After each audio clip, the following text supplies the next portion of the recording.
Sexta-feira, semana né, embaixadora Portugal e a Timor-Leste halau visita ao Ministério da Defesa, onde cumprimenta Ministro da Defesa, Donaciano Gomes, alias Pedro Klamarfuik e a fatuada dele. Ministro da Defesa Donaciano Gomes informa visita a embaixadora Maria Manuela Né, ato intensifica quadro cooperação nebe Portugal ho Timor-Leste e a ONU, desde Timor-Leste restaura a independência no atividade hoto nebe halo e a quadros militar no área Siracelo.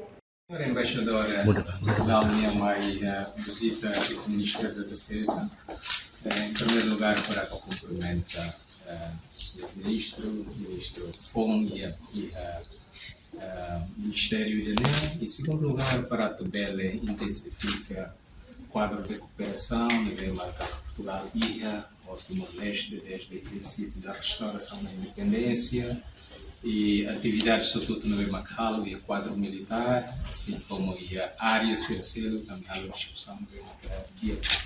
O futuro segmento da operação atual, e a quadro de cooperação ainda não que se aprofunda e se irradia para depois vai ao embele lá o dia que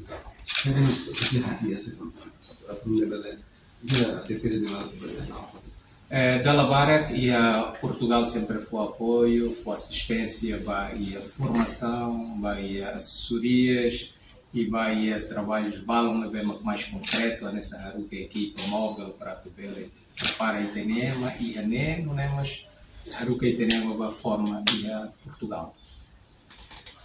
Entretanto, a embaixadora Portugal e Timor-Leste, Maria Manuela Hateten, visita Irene, atualmente em liutang cooperação nebe durante ne Portugal e Timor-Leste halau ona. Embaixador Portugal mosei halau cooperação fong, ho ideia oi ba força armada sira, no nebel haklaken ba população Timor Larantomak.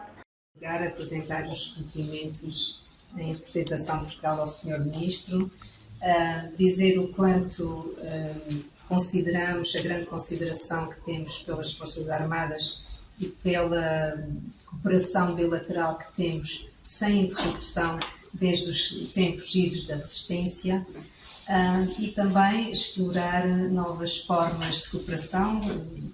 Constatamos com muita satisfação que o Sr. Ministro tem ideias inovadoras sobre como a nossa cooperação poderá chegar às populações de várias formas, e também é essas ideias que nós agora iremos explorar e trabalhar em conjunto para que a nossa cooperação seja cada vez mais em benefício das populações.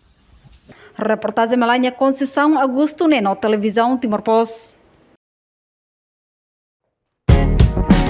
Janela Informação ba Emahoto. Atual informação atual dia Gliu, que tá halua. Haneha botão subscribe, like, halo comentário no faz botão ba mídia social hoto.